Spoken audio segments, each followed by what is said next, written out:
Entrevista cara a cara. Verdade, opinião, ponto de vista, debate, palavra, ideias. Avesso.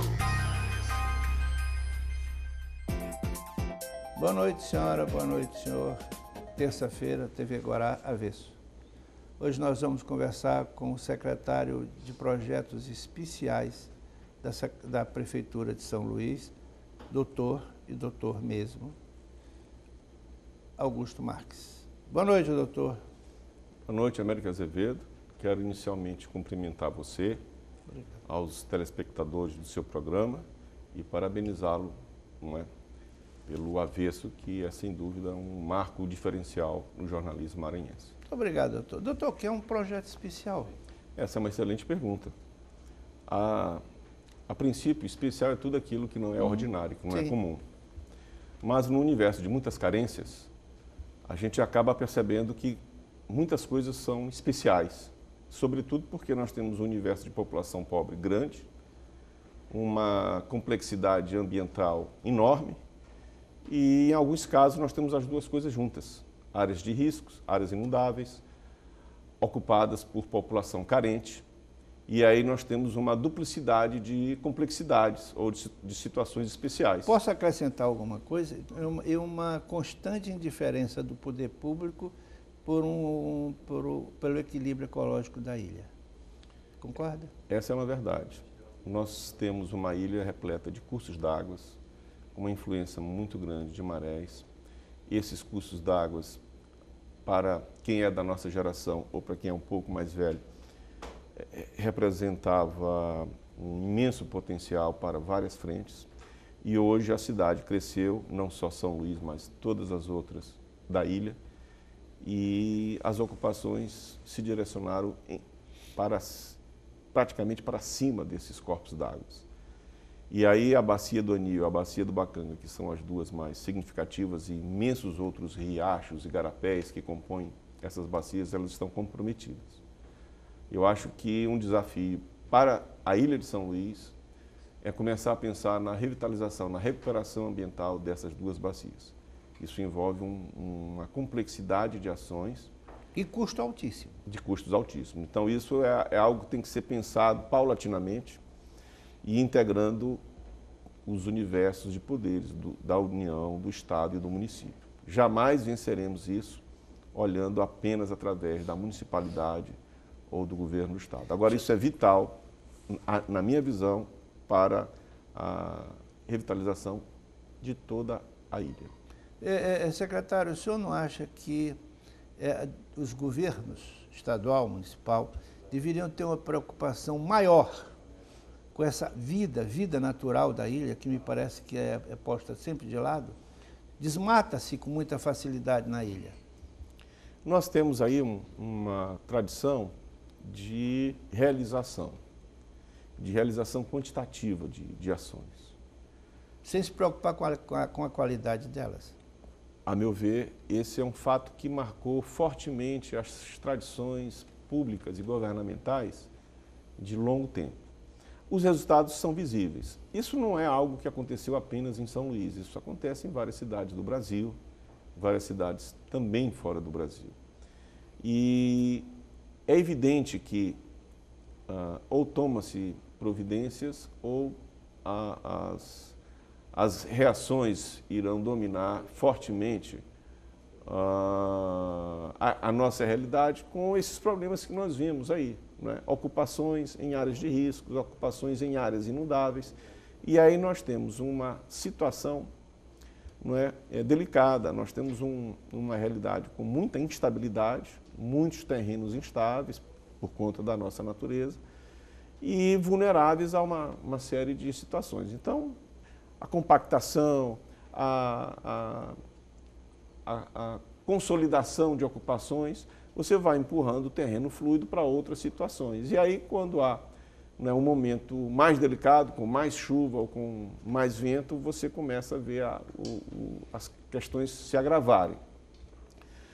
Então, no meu entendimento, nós temos que começar a pensar de uma maneira que nós nunca pensamos antes, de uma maneira planejada e estruturada. Nós temos que pensar de forma mais estruturada, nós temos que ter a capacidade de virar essa situação, né? A capacidade de pensar de forma mais estruturada, ou seja, primeiro passo, ter informações sobre a nossa realidade, informações sociais, ambientais, naturais, ter um conjunto de reflexões sobre essas informações e criar alternativas ou possibilidades de médio, curto e longo prazo e começar a trabalhar, não é, de uma maneira um pouco mais programada. Isto é difícil, não é da nossa cultura, nós temos pouca prática disto em todo o território nacional, mas aqueles lugares onde exercer um pouco o planejamento e ações estruturadas, os resultados são mais eficientes, oferecem muito mais benefícios com menos custos. Então, nós temos um conjunto de médias e pequenas cidades, sobretudo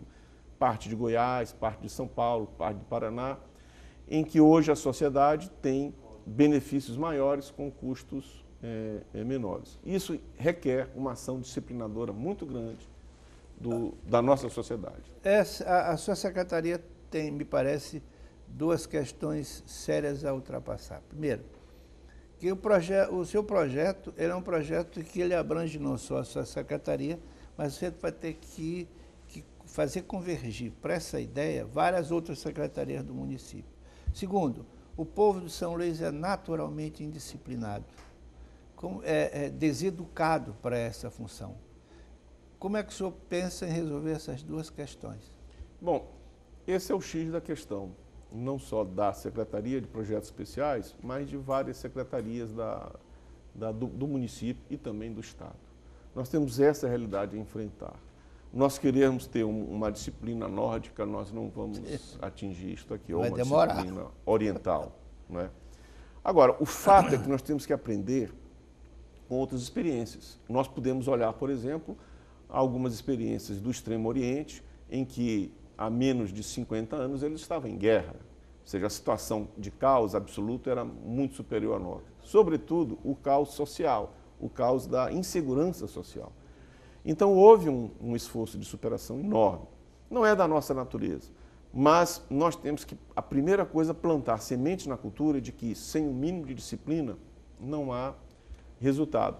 Então, como você espera plantar essa semente?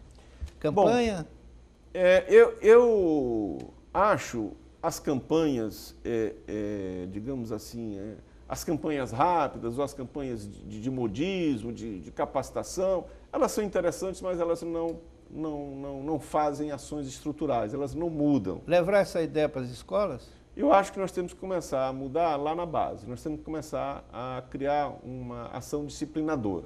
Eu digo isso porque, se nós percebermos para a nossa sociedade, hoje a gente vê conflitos por questões insignificantes, ou por questões que a rigor não deveriam ter. Eu, por exemplo, assisti uma briga numa fila de banco, por razões pequenas. Então, isso mostra a dificuldade que nós temos em disciplinar a nossa sociedade. Agora, nós temos que realmente fazer um esforço para que a gente possa disciplinar e respeitar. Porque disciplina nada mais é do que respeito. Nós temos que nos respeitar e, sobretudo, respeitar o espaço coletivo. A nossa visão é de que, primeiro, a realidade individual e depois a gente vê como fica o coletivo. Desculpe, mas nós temos que inverter isso. O senhor fala em Bacia do Bacanga, Bacia do Anil. Mas nos dois casos, salvo engano, as matas ciliares estão quase acabadas. Como resolve isso para mantê-los vivos? Bom, eu acho que nós temos que fazer algumas ações. Por exemplo, nós temos que fazer algumas dragagens, nós temos que fazer algumas limpezas. Ontem, na barragem, essa semana, depois daquela chuva de quarta-feira de cinza, o que estava sendo jogado pelas correntezas na barragem do Bacanga era uma quantidade assustadora de lixo. Quer dizer, isso é deseducação do povo. Pois é. Então, nós temos que fazer limpeza, temos que fazer dragagem para retirar um conjunto imenso de sedimentos que estão ali acumulados. Depois nós temos que resolver efetivamente os lançamentos de águas de drenagem e de esgotos que acontecem nesses dois rios. Temos que começar a fazer redes, estações de tratamento, para que isso não mais aconteça. E temos que também fazer replantio, não é, de mata nativa, sobretudo de mangue, ao longo das margens. É evidente que, em alguns casos, isso vai acontecer de uma forma muito diminuta, mas nós temos que fazer isso de qualquer maneira para a gente começar a criar uma estabilização, não é? Porque senão nós vamos estar em permanente processo de assoreamento. Além disso, nós temos que começar a evitar ocupações próximos a essas margens, próximos aos córregos, aos rios, aos afluentes, de uma maneira muito disciplinar. E aí a gente tem que perceber que ações emergenciais precisam acontecer, mas a médio e longo prazo nós só vamos superar se tivermos um pouco de percepção disso. Eu acredito que isso é um desafio enorme, mas eu acho que esse é o maior desafio da nossa ilha, que é exatamente a saneabilidade de São Luís. Isso passa pela qualidade da água, isso passa pela saúde da população, e isso repercute, sobretudo, em outras coisas como lazer e turismo. Que a meu ver, não poderemos avançar nisto se não termos condições de limpar a casa, resolver essas situações. O senhor acha que o prefeito está sensível a toda essa ideia? Acho que o prefeito Edivaldo Holanda é a pessoa certa, na hora certa, no lugar correto. Acho que a sua juventude representa muita oportunidade e muita esperança para a cidade.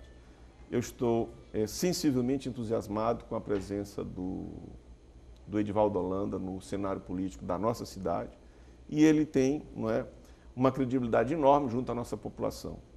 É uma pessoa muito responsável, uma pessoa muito disciplinada e muito determinada.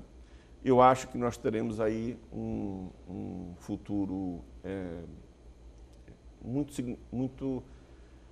significativo para São Luís. Eu acho que a sua passagem vai marcar um momento importante. Eu acho que o Edivaldo Holanda vai ter um momento tal que vai representar antes e depois do Edivaldo em São Luís. A prefeitura, ela libera com muita facilidade construção de condomínios.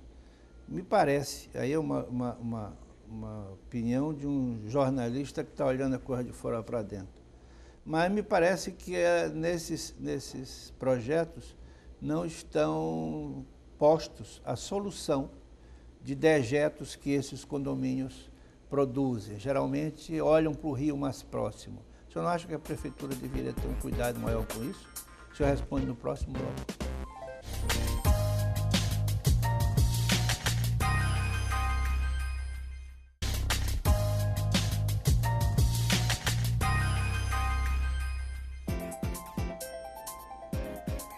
Secretário, a pergunta foi: o senhor não acha que a prefeitura libera com muita facilidade alvarás para a construção de condomínios sem se preocupar com o destino dos dejetos?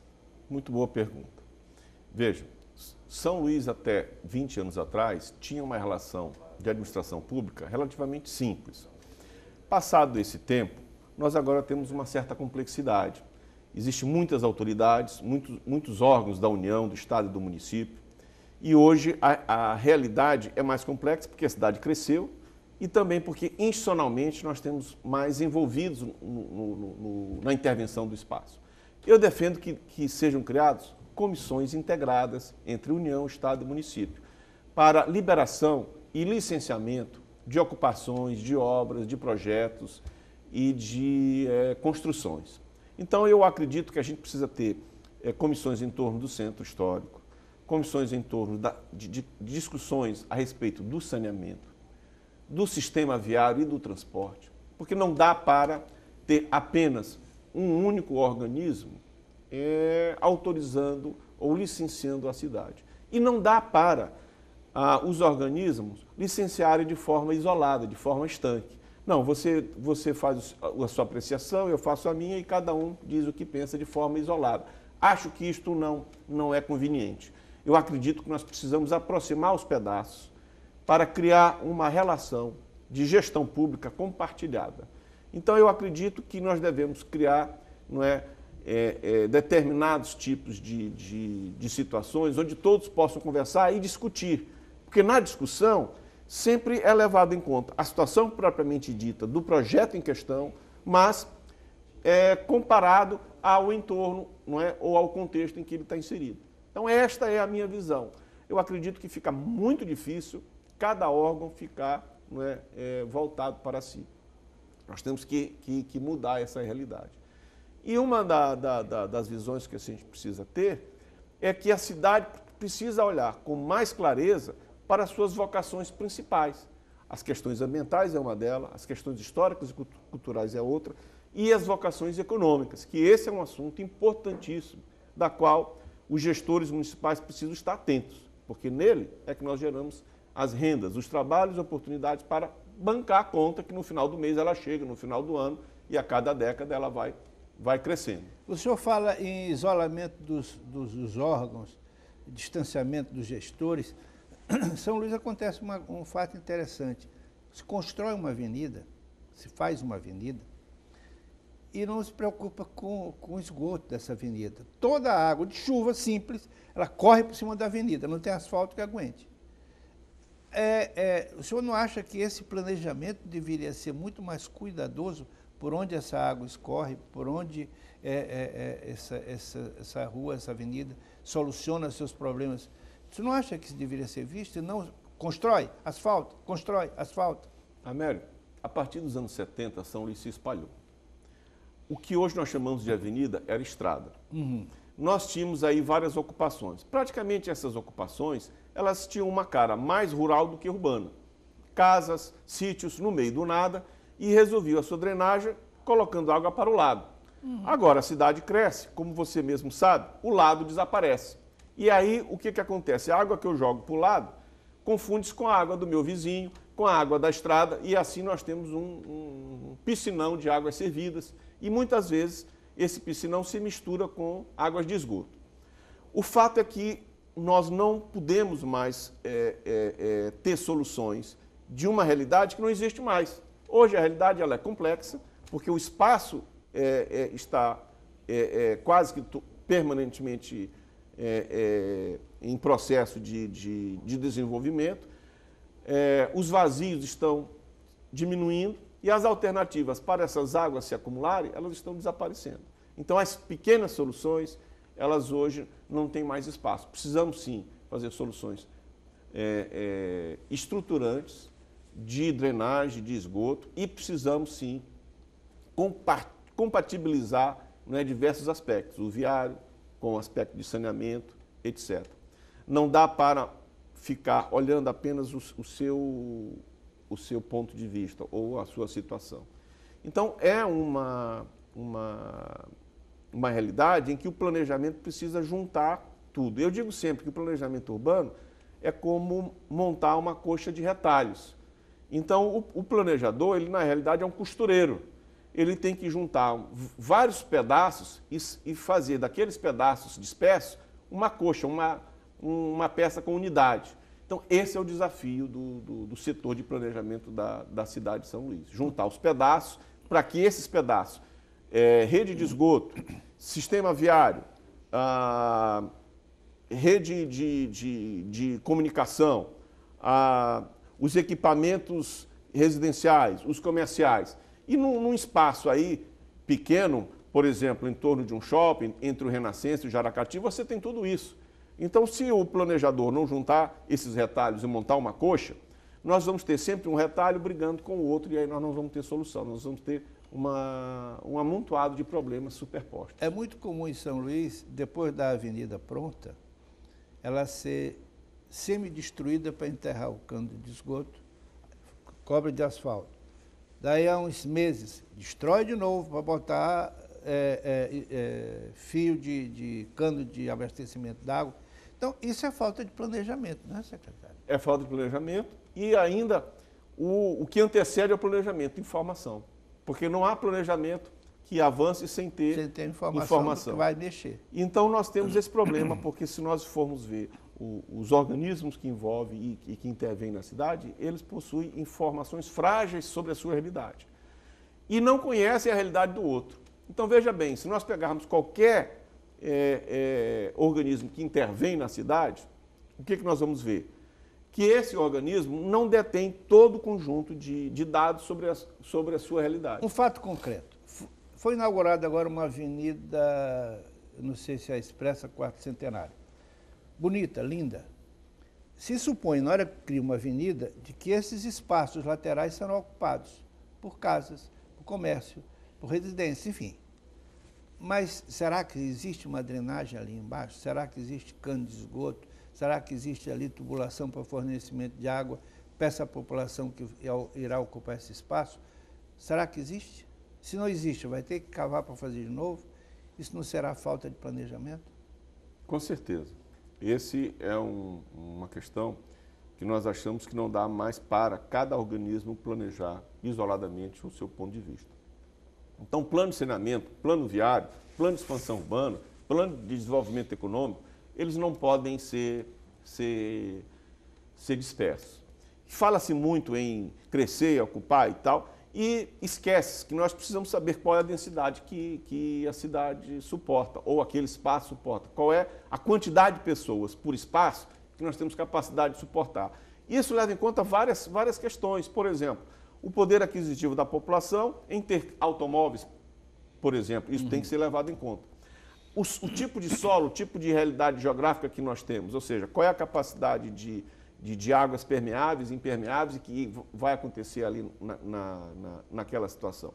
Então, várias situações precisam oferecer conclusões para que a gente possa começar a desenvolver e não apenas crescer, não é?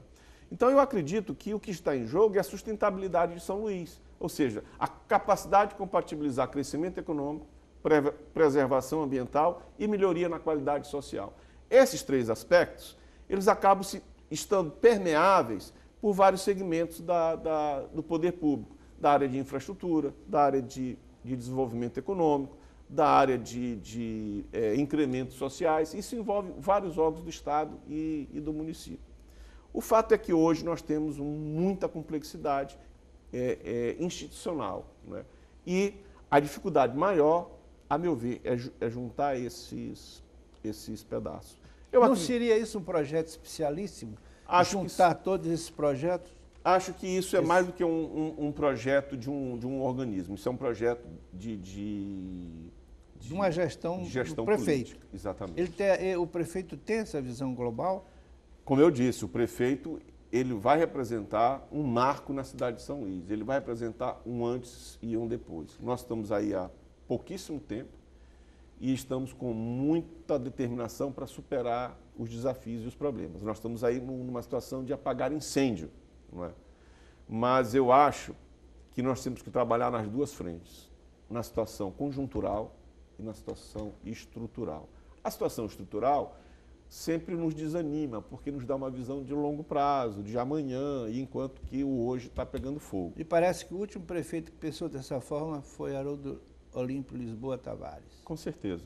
Tanto que muitos feitos seus são reconhecidos até hoje, né? E muitos feitos seus representam benefícios que... Mas isso precisa de um despedimento eleitoral. Com certeza. Nós precisamos ter, não é, uma percepção de que nós não vamos... Histórica. Uma percepção de que nós não vamos superar os problemas com medidas simples e simpáticas. Nós precisamos ter algumas medidas duras, não é? E precisamos ter um diálogo franco com todos os envolvidos, não é? Eu acredito que a população de São Luís, secretário, se perceber bons propósitos, legitimidade, correção, eu acho que aceitará de bom grado essas medidas duras. O senhor não acredita?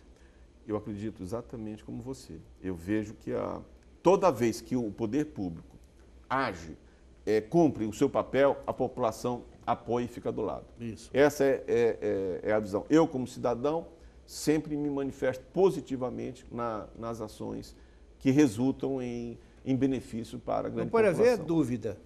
Não pode haver dúvida. A população não pode haver dúvida quanto à boa intenção do gestor. O senhor não acredita? Por isso, a importância da participação, da discussão, da apresentação dos problemas. E da transparência do gestor. Sobretudo, a transparência. Veja o nosso centro histórico. Sim. O nosso centro histórico tem boas ações, mas nós precisamos ter mais do que boas ações. Como nós vamos revitalizar o centro histórico? É um desafio enorme. Eu tenho visto muitas situações sendo colocadas associadas com o turismo, associadas com moradia, etc. A meu ver, Sim. eu acho que o caminho mais eficiente para a revitalização do centro histórico é a transferência da Universidade Estadual do Maranhão para o centro histórico. Nós temos ali o Marista, que é um prédio que pertence ao governo do Estado. Nós temos o Convento das Mercês, que pertence ao governo do Estado. Nós poderíamos colocar grandes departamentos e setores da universidade nesses dois prédios. E poderíamos sair ocupando as edificações próximas a esses dois núcleos e iríamos transferir um número imenso de pessoas para trabalharem no centro e que, consequentemente, um número grande, razoável de fornecedores dessa instituição. Por que eu falo na Universidade Estadual do Maranhão? Por uma razão muito simples. Ela pertence ao governo do Estado, a decisão é eminentemente estadual. Isso é muito menos complexo do que eu depender o centro histórico da atividade do turismo, que depende da saneabilidade, que depende de um aeroporto internacional, que depende de uma teia de várias situações. E a transferência da universidade, ela pode representar um ganho de eficiência, não é, com um conjunto de ações que venham a desencadear ocupações no centro histórico. Secretário, São Luís era uma cidade, até há pouco tempo, muito cheia de verdes, praças, quintas, Quinta do Barão, Quinta enfim, várias quintas, espaços verdes enormes.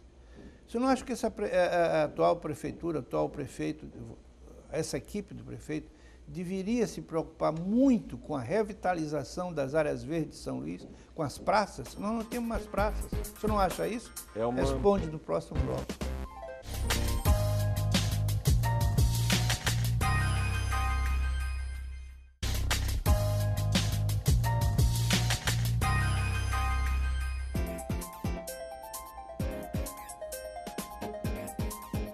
Senhor secretário, o senhor não acha que nesse planejamento todo falta preocupação com áreas verdes da ilha de São Luís? É uma carência evidente em São Luís. Nós temos que registrar iniciativas como o Parque Bom Menino, na época do Haroldo Tavares. A Lagoa. E a Lagoa, que também é um projeto importantíssimo para a cidade de São Luís. Agora, acho que isso ainda é muito pequeno para a população que nós temos. Esse exemplo precisa ser repetido em vários pontos da cidade. Nós, particularmente, desenvolvemos uma proposta para o Santa Eulália, que deve ter, mais próximo da avenida, uma ocupação de bairro. E o restante todo da área, um grande parque, não é? Com acesso através da avenida expressa, etc. Agora, o prefeito Edivaldo Holanda, ele é muito sensível a essa questão. Então, nós acreditamos que o exemplo que nós temos aí da Lagoa e do Parque Bom Menino, ele deva ser repetido em vários bairros. E eu, particularmente, defendo que precisamos ter, além de grandes parques, pequenas áreas verdes, não é, mais próximos da população, porque aí você tem uma permeabilidade de benefício maior. Então, pequenos espaços verdes, próximo ou dentro dos bairros, eles acabam tendo uma utilização e um benefício maior. Então, não dá para pensar em novas ocupações, em novos bairros, sem as suas áreas verdes. Eu até diria que um grande projeto especial seria a integração de conjunto de bairros, ou seja, de zonas compostas por vários bairros, sobre diversas óticas, inclusive sobre a ótica verde, não é? Sobre a ótica do lazer e da recreação e, sobretudo, do espaço verde. É que São Luís está ficando uma cidade cinzenta. Ela foi azul, primeiro nos azulejos, depois foi verde, agora ela está correndo o risco sério de se tornar cinzenta. É verdade. Me diga uma coisa, secretário, há alguma preocupação da sua secretaria ou do município com uma tentativa de impedir esse inchaço de ordenar essas invasões que acontecem em São Luís de uma forma desabrida, assim, quase louca?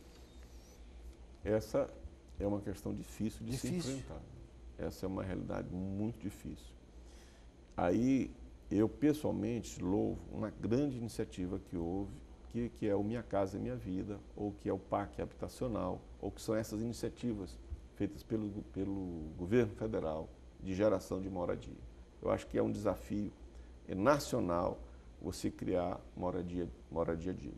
Muitos questionam que a moradia é modesta, a moradia é pequena, e às vezes grande parte da população ocupa isso em lotes, não é? Mas na realidade os lotes eles podem até ter mais espaço, mas por outro lado não possuem infraestrutura, não possuem acesso. Na grande maioria eles estão em áreas de riscos, em áreas vulneráveis. Quando há uma situação como esta de muita chuva, a população é a mais carente, é a primeira a sofrer. Então eu acho que por mais modesto que venham ser essas unidades habitacionais, elas representam um ganho significativo, porque por trás dela vem uma infraestrutura, você tem rede de infraestrutura, você tem acesso, tem sistema viário. Tem esgoto. O esgoto, o carro do lixo chega, a ambulância chega, então você tem uma dignidade, não é, de vida. Então esse é um programa que o município e o Estado precisam abraçar com muita determinação, porque, a meu ver, ele pode apresentar uma transformação habitacional exatamente dessa sua colocação. Secretário, é muito difícil a sua secretaria, isoladamente, conseguir realizar o que o senhor pretende. Há a possibilidade do senhor se aproximar do governo do Estado para conseguir isso? Eu acho que é essencial a aproximação do município e do Estado para o bem da cidade. E é fundamental que, no caso, a Secretaria de Projetos Especiais busque aproximação com outras secretarias do governo do Estado. Você já buscou? Sim. Uma receptividade, que nível? A receptividade foi positiva. Por exemplo, Bacia do Bacanga, nós falávamos ainda há pouco. Sim. Nós temos lá um problema sério que é a barragem do Bacanga. Uhum. Ela hoje tem situações de ameaças, das 3 comportas... Que tipo de ameaça? Das 3 comportas, uma está operando deficientemente, as outras estão lacradas, o lacre não é eficiente. Ela está numa situação de 4 décadas que nós não sabemos qual é a sua estabilidade. Então, por exemplo, o agente financiador do programa Bacia do Bacanga, que é o Banco Mundial, ele acha que é vital que se faça um diagnóstico, um projeto de recuperação, não só da barragem, quanto das comportas. Isso representa algum risco imediato? O diagnóstico vai apontar isso. Agora, o que acontece? Nós estamos com 3 comportas, sendo que apenas uma opera com deficiência. E o lacre que foi feito, ele não isola por completo, não é, a entrada e a saída de água no espelho d'água. Então, o espelho d'água que está no interior da barragem, ele está abaixo da maré cheia, não é? Ou seja, a maré cheia atinge 7 metros e o espelho d'água lá está na cota 2. Então, que problema isso gera? Se houver um rompimento na barragem, nós vamos ter um aumento do nível d'água no interior da barragem, e isso vai comprometer uma série de populações que hoje ocupam... Alagaria essas populações? Essas populações iriam ficar debaixo d'água, né? Isso seria um processo lento? Não, seria um processo rápido. Seria um processo rápido. Então não pode ser um... É um problema. Esse problema, ele inclusive em 2007, 2008, 2009, houve um pequeno incidente, houve uma iniciativa, foi lacrado. E nós visitamos o governo do Estado, visitamos a Secretaria de Meio Ambiente, nós encaminhamos expediente para a Secretaria de Infraestrutura, e o que nós achamos é que, como isto é de responsabilidade do governo do Estado, é mais pertinente que, não é, os órgãos do Estado façam o dever de casa. Não é? No pensamento do Banco Mundial, a Prefeitura deveria entrar para assumir projetos e obras lá na barragem. E nós defendemos a ideia de que primeiro vamos respeitar institucionalmente, porque nós temos quem de fato e de direito deva cuidar do assunto. Então, o Banco Mundial aceitou esse posicionamento e nós iniciamos um diálogo, e hoje há uma empresa contratada pelo governo do estado para desenvolver o projeto de recuperação da barragem. E está sendo feito esse projeto? Bom, está iniciado agora. Está sendo ainda em fase de estudo ainda? Está em fase de estudo e nós pactuamos aí umas reuniões de acompanhamento e desenvolvimento desse projeto. Esse risco sendo tão grave, tão iminente, o senhor não acha que deveria haver um aceleramento desse estudo? Deveria. Nós, ao entrarmos ao entrarmos na secretaria, foi uma das primeiras providências. Foi buscar exatamente, não é, o governo do estado e na visita da missão do Banco Mundial em São Luís, que ocorreu no final de janeiro, nós criamos, né, uma reunião com a presença de todos, da empresa projetista, do secretário de Meio Ambiente, do representante da Secretaria de Infraestrutura, dos representantes do Banco Mundial, da nossa secretaria, exatamente em cima do assunto. Ou seja, nós estamos colocando na prática o que nós defendemos. Não dá mais para ficarmos apenas gerando papel. Isso vai justificar, mas não vai resolver. Então eu posso dizer que um determinado problema não é de minha responsabilidade porque há um inúmero acúmulo de outras providências que não são minhas. Mas isso não vai resolver. O que é que vai resolver? Nós sentarmos numa mesa, botar todo mundo em volta e, bom, vamos resolver? Vamos. Agora, o que é que precisa cada um fazer? E essa é a lógica que nós estamos trazendo para a Secretaria, junto ao Banco Mundial, que está financiando esse projeto, que é um projeto grande, que é um projeto interessante. E nós dissemos, olha, nós não podemos passar mais 4 anos repactuando cronogramas e tarefas e medidas. Isso não vai resolver, isso vai explicar, vai justificar, mas vai ficar aquela coisa meio que nós vimos acusando no início da entrevista. Não é? E o risco se mantém. E o risco se mantém, que é a nossa natureza latina, a gente nunca quer entrar com mais firmeza em nenhum assunto, não é? Nós não queremos entrar com mais determinação numa questão. Então, agora, nós estamos colocando em prática, não é? Esse exercício de determinação, ou seja, quem acaba ficando em risco sou eu, né, pela natureza mais, digamos assim, mais firme com que eu gosto de trabalhar. Secretário, o senhor não acha que seria interessante, não sei se seria politicamente correto, chamar a responsabilidade da barragem para o âmbito municipal, já que ela está encravada bem no meio da cidade? Olha, isto é um processo que tem que evoluir naturalmente. Hoje, nesse exato instante, eu acho isso inadequado, até porque nós temos situações de fato e de direito. Eu acredito que isso possa acontecer, mas possa acontecer numa transição institucional, numa transição legal, e não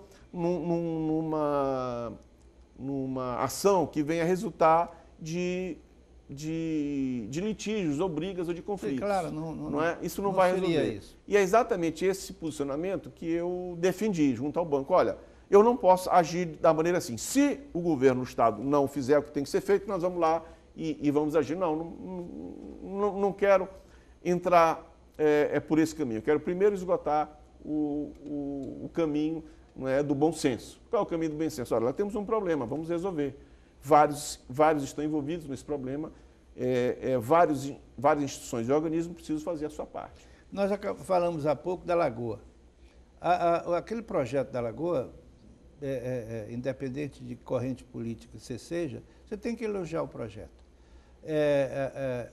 Ficou, urbanisticamente ficou lindo, solucionou uma série de coisas, criou uma outra espaço na cidade saudável, bom, agradável. Você não acha que essa visão poderia ter ali ao redor da barragem? Eu acho sim, e eu acredito que a visão do Haroldo Tavares era exatamente represar um espelho d'água, para que com esse espelho d'água represado você pudesse ter um benefício em volta dele. Mas a realidade não aconteceu exatamente assim. Então nós temos hoje um grande espelho d'água e o projeto Bacia do Bacanga, ele prevê alguns benefícios. Por exemplo, nós temos a Praça do PEC, a Praça de Esporte e Lazer, lá no Coroado, próximo à Bacia do Bacanga. Nós temos no Rio das Bicas uma proposta de lazer ao longo dele para implantar áreas de lazer, de esporte, recreação e vegetação. E em algumas áreas, ali por volta da Vila Embratel e mais no fundo da bacia, não é? Projetos habitacionais, sempre com projetos de lazer e de recreação. De maneira que hoje, esse projeto, apesar de não ser um projeto que nós concebemos, é um projeto que nós herdamos, nós entendemos que é um dos projetos que tem o maior alcance social e ambiental para São Luís, porque efetivamente ele tem uma série de ações de infraestrutura, ou seja, de definição de córregos de drenagem, projetos de drenagem, moradia, sem ser em área de risco, e, além disso, urbanização com lazer e recreação e também arborização. É um projeto que eu acho extremamente importante dentro da nossa realidade de carência social. Você acha que esse projeto vai ser tocado? Não, esse projeto nós estamos responsáveis por esse projeto. E vai tocar. E estamos tocando. Nós somos o gestor. Agora, só que a gente como eu disse, nós somos o costureiro desse projeto. Certo. Tem uma coxa de retalho, vários órgãos envolvidos. Eu relatei aí há pouco a questão da barragem do Bacanga, que é vital. Exato. E é um retalho dessa coxa que envolve o governo do Estado. Agora, a Praça de Esporte e Lazer do Coroado é um projeto que está sob responsabilidade da Secretaria de Obras do município. E algumas ocupações que são indevidas, elas precisam ser disciplinadas com a ajuda da Secretaria de Urbanismo. E isso tudo ocorre, não é, em superposição com a CAEMA, ocorre em áreas da União. Então, há aspectos ambientais. Vários retalhos. Vários retalhos. Então, este é um exemplo concreto da nossa ação. Digamos assim, é uma missão ingrata, porque nós não temos assim, tipo assim, aqui é a nossa caixa, vou para dentro da minha caixa fazer o que eu tiver que fazer, faço o meu dever e vou embora. Não. A todo momento há sempre uma necessidade de relação, de busca, de diálogo, de conversa. Secretário, infelizmente nosso tempo esgotou, a conversa estava absolutamente, além de agradável, estava útil à população. O programa use como o senhor achar conveniente, tantas vezes queira, a casa é sua, e fale agora com os seus telespectadores, que são os agentes de nossa cidade. Américo, eu queria parabenizar o seu programa. Muito obrigado. Queria dizer que este é um espaço necessário ao jornalismo de São Luís. Um espaço onde você tem uma pauta aberta e que você possa discutir várias questões, vários aspectos. E eu queria deixar aqui uma possibilidade para haver uma grande discussão que é vital para a cidade de São Luís, que é a atividade portuária. São Luís nasceu por conta disso e é uma atividade que tende a crescer como uma vocação econômica importante, da qual a municipalidade tem que se envolver. Evidentemente que o envolvimento não necessariamente seja fazer porto, mas criar as condições para que porto cresça, várias atividades correlatas apareçam, como base naval, que pode vir para São Luís, e todo um conjunto de logísticas, de condomínios e condomínios industriais, de serviços, para que a gente possa também ter um desenvolvimento econômico, sempre com a visão sustentável. Quero agradecer a oportunidade e encerrar dizendo que eu estou muito feliz por essa oportunidade e ainda deixar o meu voto de sucesso a este programa e a essa televisão. Muito obrigado, senhor secretário. Volte sempre. E boa noite, até outra oportunidade. Entrevista cara a cara. Verdade, opinião, ponto de vista, debate, palavra, ideias. Avesso.